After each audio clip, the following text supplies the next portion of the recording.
and tensions rising between Thailand and Cambodia, with deadly clashes breaking out along the country's disputed border, and a warning that some of you may find these images that we are about to show you disturbing.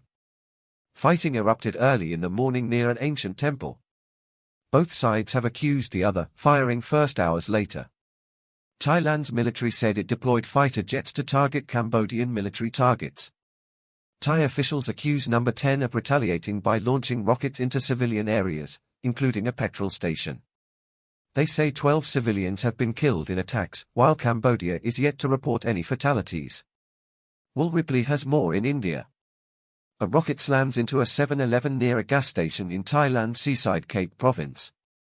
The Thai military says it was fired from Cambodia just miles away. Local officials say the number of dead is expected to rise in Thailand's nearby Surin province. Gunfire. Families. Children scrambled. An 8-year-old boy killed. The Thai military says this is the deadliest day of fighting between Thailand and Cambodia in more than a decade. A border skirmish now spiraling into a larger regional crisis. Fighting up and down the border between the two countries.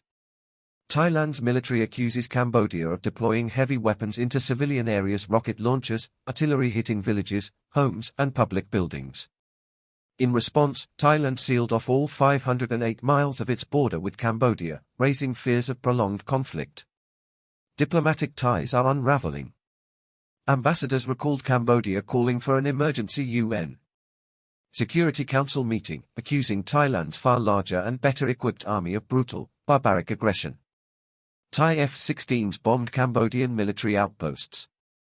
Cambodia responding by attacking a Thai army base. Thailand insists it's acting in self-defense. They say a Thai soldier was wounded in a landmine explosion.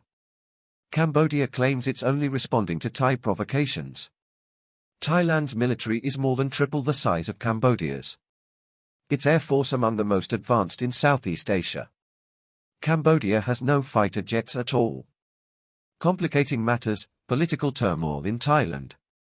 Prime Minister Pattongtarn Shinawatra suspended last month for a leaked phone call with Cambodia's ex-leader Hun Sen, a longtime ally of her father, the former prime minister. In the call, she called the Cambodian strongman uncle and even appeared to criticize her own country's powerful military style. That triggered anti-government protests and accusations of undermining national sovereignty. Fighting on the streets of Bangkok. Many don't want war. They also say Thailand needs to show strength. Oh, yeah, I want it to end. But if we don't retaliate, they'll think we're weak, he says. From hospitals are evacuating. Civilians are dying. Thailand accuses Cambodia of planting fresh mines at the border. In a place where stepping off the trail can cost you a limb or your life. Cambodia denies adding to the millions of mines that already blight the region. This latest clash began near a sacred temple, one of many sites along a colonial-era border drawn by France, which both countries have laid claim to for more than a century.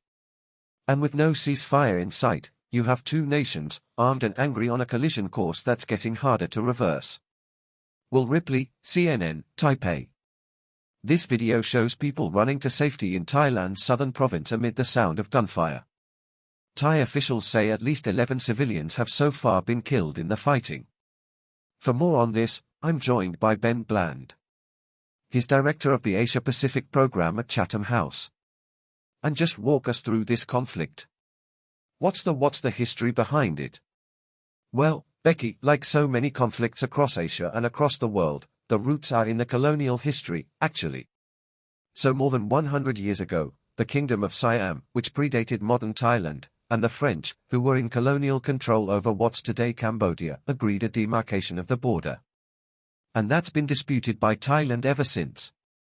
And that map and the dispute over it is really what caused the flare-up. We've seen at various points in history since then. Is there a fear at this point that this is likely to escalate and quickly? It's concerning. I think the escalation we've seen in the last day. So more violence is being used, more high-tech and damaging weapons platforms on both sides, and the intermixing of what we see on the ground with the politics. So we have two family dynasties in control at the moment in Thailand and Cambodia, and there's quite a potentially toxic mix of the domestic politics, the nationalism in each country, and the escalation of violence. And that's really worrying. I guess the hope is that there is a pattern in the path of this happening, and both countries, which do share a lot of economic and cultural and political similarities, having had a track record of being able to climb down.